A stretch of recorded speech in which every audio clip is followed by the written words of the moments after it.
क्या आप जानते हैं कि फैक्ट्री में दालचीनी की छड़ी, काली मिर्च, इलायची और लौंग की कलियां, ये सभी मसाले आखिर फैक्ट्री में किन किन प्रोसेस से होकर बनते हैं? ये मसाले सिर्फ खेतों से नहीं बल्कि बड़े बड़े कारखानों से प्रोसेस होकर आते हैं, जहां इनके बनने का पूरा प्रोसेस होता है। अब सोचिए, इन मसालों को साफ करने, उनको सुखाने और फिर पीसने तक की एक पूरी लंबी प्रोसेस होती है।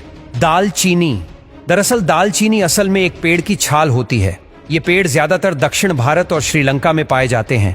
दालचीनी के पेड़ को पूरी तरीके से बड़ा होने में कई साल लगता है। जब ये पेड़ पका हुआ हो जाता है तब इसकी छाल को काट कर निकाला जाता है। इस प्रक्रिया में खास ध्यान रखा जाता है ताकि पेड़ को नुकसान न पहुंचे और छाल एकदम सही आकार की ही मिले।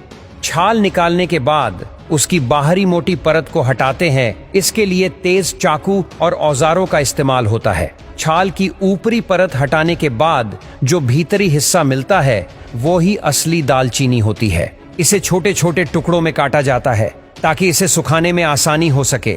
इसके बाद इन छाल के टुकड़ों को धूप में सुखाते हैं। सुखाने की प्रक्रिया बहुत ही जरूरी होती है क्योंकि इससे दालचीनी में उसकी खास खुशबू और स्वाद आता है। लौंग। लौंग का पेड़ दिखने में लीची के पेड़ जैसा होता है। ये पेड़ हरे भरे और बहुत ही सुंदर दिखते हैं। जब ये पेड़ बड़े होते हैं तो इनमें छोटे छोटे फूल खिलता है। समय के साथ ये फूल धीरे धीरे लौंग में बदल जाता है। जब लौंग पूरी तरीके से पक जाती है तब इन्हें सावधानी से तोड़ा जाता है। इसके बाद इनको धूप में अच्छे से सुखाया जाता है। इस प्रक्रिया से लौंग की खुशबू और स्वाद दोनों ही बढ़ जाते हैं। सूखने के बाद लौंग को पैक किया जाता है और फिर बाजार में इनको बेचने के लिए भेज देते हैं। काली मिर्च। काली मिर्च को मसालों का राजा कहा जाता है। इसका तीखा सा स्वाद और खास खुशबू हमारे खाने को अलग ही स्तर पर ले जाता है। लेकिन क्या आपने कभी यह सोचा है कि काली मिर्च आखिर उगाई कैसे जाती है और ये तैयार कैसे होती है? काली मिर्च एक बेल पर उगती है।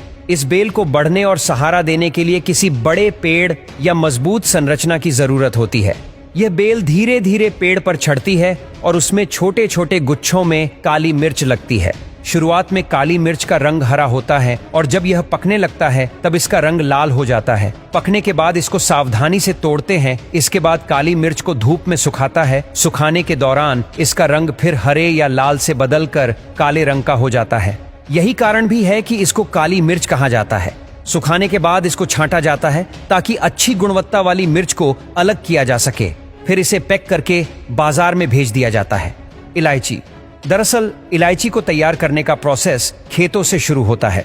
इलायची का पौधा हल्दी के पौधे जैसा ही दिखता है, लेकिन यह उससे थोड़ा सा लंबा होता है। हर पौधे पर लगभग 200 से 300 इलायचियां होती हैं। जब इलायची पूरी तरीके से तैयार हो जाती है तब इन्हें हाथों से तोड़ा जाता है। इसके बाद इलायची को धूप में अच्छे से सुखाते हैं। सूखने के बाद इन इलायचियों को ग्रेडिंग के लिए भेज देते हैं। यहाँ पर अच्छी क्वालिटी की इलायची अलग हो जाती है और फिर इनको पैक करके बाजार में भेज देते हैं।